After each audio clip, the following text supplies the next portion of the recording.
Bismillahirrahmanirrahim. Assalamualaikum warahmatullahi wabarakatuh. Perkenalkan, nama saya Muhammad Nafar Aditya dengan NIM 440 22 36 300 68. Di sini saya ingin memaparkan sedikit hasil resum dari yang saya tangkap pada materi visiting lecture pada tanggal 19 September 2025 yang dibawakan oleh Mr. Miss atau Dr. Fatma, M. Nur PhD, M. Eng, B. Eng, Konspe yang bermateri atau yang bertajuk Holistic Product Design, Process Challenge and Best Practice. Oke, langsung saja kita masuk ke materinya. Untuk topik pembahasan di sini ada 4 poin yang ingin saya bahas, yaitu desain fundamentals, yang dimana itu tentang prinsip desain produk, mekanik, dan juga industri. Lalu yang kedua ada desain proses. Lalu yang ketiga ada research method. Dan yang keempat ada modern challenges. Oke, kita lanjut yang pertama, yaitu produk desain. Untuk filosofi intinya, desain produk ini mencakup keseluruhan pengalaman pengguna, mulai dari identifikasi kebutuhan awal hingga pembuangan di akhir masa pakai. Desain ini juga menjembatani fungsionalitas dengan daya tarik, memastikan produk memenuhi kebutuhan manusia yang sesungguhnya. Di sini ada 3 poin. Yang pertama, fokus pengalaman pengguna, yang dimana itu menciptakan antarmuka dan juga pengalaman intuitif yang memadukan bentuk dan fungsi secara mulus untuk produk konsumen sehari-hari. Lalu yang kedua ada pemecahan masalah kreatif, yang dimana itu mengubah kebutuhan pengguna yang kompleks menjadi solusi yang elegan dan juga dapat dipasarkan melalui proses pemikiran desain yang berulang. Lalu yang ketiga ada market strategi, yang dimana ini menyeimbangkan kebutuhan pengguna dengan tujuan bisnis untuk menciptakan produk yang layak serta secara komersial dan juga yang secara diinginkan. Lalu yang kedua ada industrial design, yaitu di mana desain produk mencakup keseluruhan pengalaman pengguna, mulai dari identifikasi kebutuhan awal hingga pembuangan di akhir masa pakai. Desain ini juga menjembatani fungsionalitas dengan daya tarik, dan juga memastikan produk memenuhi kebutuhan manusia yang sesungguhnya. Di sini ada 3 poin juga. Yang pertama, research and analysis, yaitu memahami kendala manufaktur, sifat material, dan juga persyaratan skalabilitas produksi. Lalu yang kedua ada konsep development, yaitu menciptakan desain yang mengoptimalkan daya tarik estetika dan juga efisiensi manufaktur dalam skala besar. Lalu yang ketiga ada product integration, yaitu memastikan transisi yang mulus dari konsep ke produksi massal dengan standar kendali mutu. Oke. Lalu kita masuk ke pembahasan selanjutnya, yaitu mechanical design, yang dimana di sini ada 5 poin. Yang pertama, integritas struktural, yaitu memastikan produk mampu menahan beban yang diinginkan dan kondisi lingkungan melalui analisis rekayasa yang ketat. Lalu yang kedua ada pemilihan material atau material selection, yang dimana memilih material yang tepat berdasarkan persyaratan kinerja, batasan biaya, dan juga tujuan keberlanjutan. Lalu yang ketiga ada manufacturing feasibility, yang dimana itu merancang produksi yang efisien sambil tetap menjaga standar kualitas dan juga kinerja. Lalu yang keempat ada precision engineering, yaitu di mana mengembangkan sistem mekanis dengan spesifikasi, toleransi, dan juga parameter kinerja yang tepat untuk fungsionalitas yang optimal. Lalu yang terakhir ada engineering analysis, yang di mana itu menerapkan prinsip-prinsip fisika, matematika, dan juga ilmu material untuk menciptakan solusi mekanis yang tangguh dan juga andal. Lalu di sini ada desain disiplin comparison atau perbandingan disiplin desain. Yang pertama ada 3, yaitu ada product design, yang dimana untuk user experience focus, market driven solution, aesthetic innovation, and consumer bahan behavior analysis. Lalu yang kedua ada industrial design, di mana berfokus kepada manufaktur optimization, lalu ada production scalability, lalu cost effective material atau apa, pengeluaran efisiensi biaya untuk suatu bahan. Lalu yang terakhir ada quality control system. Dan yang terakhir, poin ketiga ada mechanical design, yang dimana ada technical presisi, lalu mechanical design performance, lalu sistem reliability, dan yang terakhir ada engineering calculation.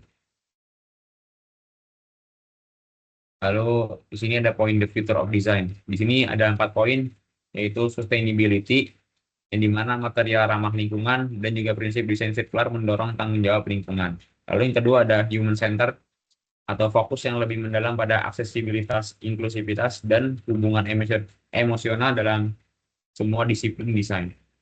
Lalu yang ketiga ada AI integration, yaitu pembelajaran mesin dan otomatisasi meningkatkan proses desain dan memungkinkan yang baru. Dan terakhir ada global collaboration. Di sini ada tahap pembuatan desain. Yang pertama itu kita harus identify the problem atau mengidentifikasi masalahnya. Lalu yang kedua kita mulai research atau meriset data. Lalu yang ketiga ada develop possible solution. Lalu langkah keempat kita select best solution atau memilih solusi yang terbaik. Lalu yang ketiga kita mulai membuat konstruksi dan prototypes dari model yang ingin kita buat. Lalu yang keenam ada pengujian dan evaluasi. Lalu yang ketujuh ada komunikasi dan mencari solusi ulang. Dan yang ketiga, yang terakhir, yang kedelapan, yaitu tahap redesign. Jadi ada 8 proses dalam tahap pembuatan desain produk. Di sini ada sedikit keunggulan pengumpulan informasi yang dimana ada 3. Yang pertama itu interview atau wawasan kualitatif yang mendalam melalui percakapan terstruktur dengan pengguna dan pemangku kepentingan target. Lalu yang kedua ada survei, yaitu pengumpulan data kuantitatif yang memungkinkan analisis statistik di seluruh populasi pengguna yang besar. Lalu yang terakhir ada observasi, yaitu studi etnografi mengungkap perilaku bahwa sadar dan pola pengguna kontekstual. Melakukan wawancara yang efektif, itu ada 2 hal, yaitu persiapan yang unggul, yang dimana itu kembangkan dan panduan pertanyaan semi terstruktur yang menyeimbangkan konsistensi dengan fleksibilitas. Teliti latar belakang peserta dan siapkan petunjuk tindak lanjut untuk mendorong respon yang detail. Lalu yang kedua ada teknik wawancara, yang dimana teknik wawancara sendiri menggunakan pertanyaan terbuka, lalu mendengarkan secara aktif, dan berdiam diri secara strategis untuk mengungkapkan wawasan yang lebih mendalam. Hindari pertanyaan yang mengarah yang dapat menimbulkan bias pada respon. Lalu ada praktik terbaik desain survei. Di sini ada 3 poin juga. Yang pertama itu tujuan yang jelas, lalu ada kualitas pertanyaan, dan yang terakhir optimalisasi respon. Dan berikut di sini ada contoh survei flowchart ya. Bisa dilihat pada gambar di PPT yang telah saya buat. Next saja. Lalu di sini ada metodologi observasi. Ada 2 poin juga. Yang pertama itu contextual inquiry atau mengamati pengguna di lingkungan alami. Mereka mengungkap keaslian pada pola dan perilaku serta kebutuhan yang belum terpenuhi yang mungkin tidak diungkapkan oleh pengguna dalam wawancara. Lalu yang kedua ada struktur observation, yang dimana penggunaan protokol observasi yang telah ditentukan sebelumnya memastikan pengumpulan data yang konsisten sambil tetap menjaga objektivitas di seluruh proses penelitian. Lalu ada pertimbangan desain tambahan. Yang pertama ini ada faktor budaya dan sosial, yang dimana estetika, fungsi, demografi pengguna, status ekonomi, dan konteks budaya semuanya membentuk bagaimana pengguna berinteraksi dengan desain. Apa yang berhasil di satu budaya bisa gagal di budaya lain. Lalu yang kedua ada faktor ekonomi. Lalu yang ketiga ada etika, kesehatan, dan juga keselamatan. Dan yang terakhir ada dampak keberlanjutan. Untuk dampak keberlanjutan sendiri di sini ada 3 poin. Yang pertama itu material impact atau memilih material yang terbarukan dapat didaur ulang dan juga berdampak rendah dengan tetap mempertahankan persyaratan kinerja. Lalu yang kedua ada circular economy, yaitu merancang produk yang tahan lama, mudah diperbaiki dan juga dapat dipulihkan kembali di akhir masa pakainya. Lalu poin yang ketiga ada efisiensi energi, yang dimana meminimalkan konsumsi energi di seluruh fase produksi, penggunaan dan juga pembuangan.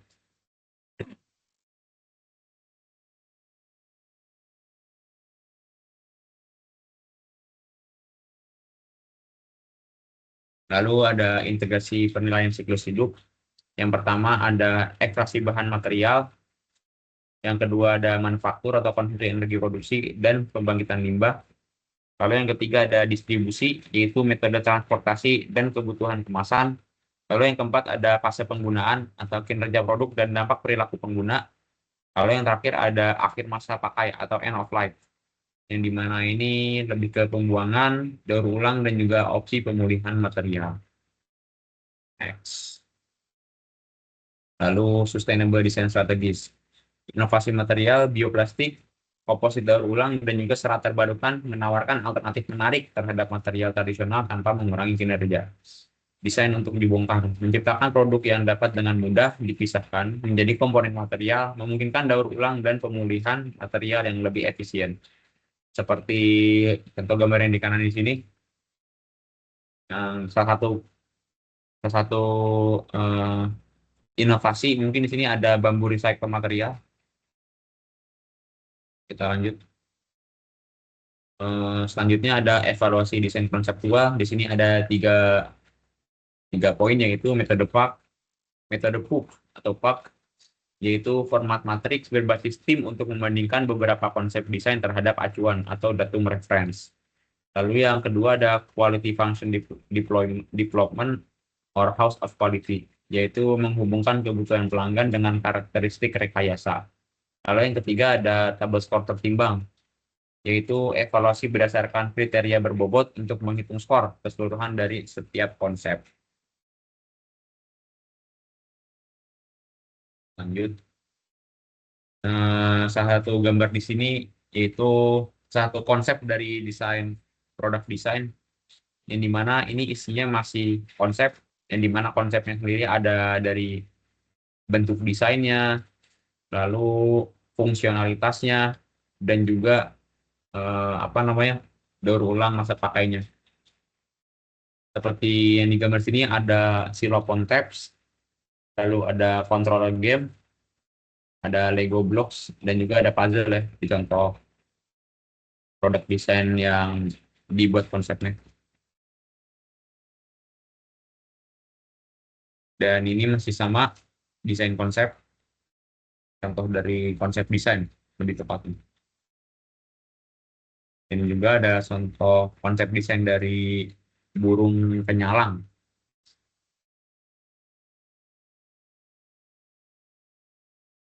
Oke, kita lanjut ke poin selanjutnya, yaitu revolusi manufaktur digital. Manufaktur aditif, yaitu pencetakan 3D multimaterial memungkinkan geometri kompleks yang tidak mungkin dilakukan dengan metode tradisional, mendukung kustomisasi massa dan manufaktur terdistribusi. Lalu ada digital twins, yaitu simulasi manufaktur virtual mengoptimalkan proses produksi sebelum implementasi fisik sehingga mengurangi limbah dan juga waktu pengembangan. Salah satu contoh produknya, salah satu contoh alat yang dapat membantu kita dalam proses seperti ini yaitu seperti di gambar ada 3D printing. Next ada pengujian dan validasi. Di sini ada 3 poin, yaitu pengujian fisik, yang dimana validasi di dunia nyata melalui uji ketahanan, uji coba pengguna, dan juga analisis tekanan lingkungan yang memberikan data kinerja nyata. Lalu yang kedua ada analisis simulasi, yaitu analisis elemen hingga finite element analysis, dinamika fluida, komputasional fluid dinamik atau CFD, lalu dan pengujian realitas virtual mempercepat pengembangan sekaligus mengurangi biaya. Lalu poin ketiga ada pendekatan interintegrasi, yaitu menggabungkan metode pengujian fisik dan juga digital serta memastikan validasi yang menyeluruh di seluruh kriteria kinerja dan juga kasus penggunaan. Lalu di sini ada penggunaan atau lebih tepatnya penggunaan AI untuk mendefinisikan ulang desain thinking. Di sini ada 3 poin juga, yaitu di sini AI digunakan sebagai penguatan, bukan sebagai pengganti. Maksudnya itu generatif AI berfungsi sebagai penguat bagi kreativitas dan kemampuan memecah masalah manusia, serta meningkatkan wawasan manusia alih-alih menggantikannya. Jadi di sini AI hanya sebagai pembantu kita, bukan sebagai pengganti dari pemikiran kita atau konsep desain kita. Nah, yang kedua ada pendekatan hybrid di masa depan, di mana masa depan design thinking terletak pada pendekatan hybrid yang canggih, yang secara mulus menggabungkan skala analitik AI dan juga dengan empati serta intuisi manusia yang tak tergantikan. Lalu yang ketiga ada transformasi kompetitif, yaitu organisasi yang berhasil beradaptasi akan membuka tingkat inovasi yang belum pernah terjadi sebelumnya dan membangun ketahanan dalam lanskap digital yang berkembang pesat. Mungkin sekian dari saya, kurang lebihnya mohon maaf. Wabillahi taufik walhidayah. Assalamualaikum warahmatullahi wabarakatuh.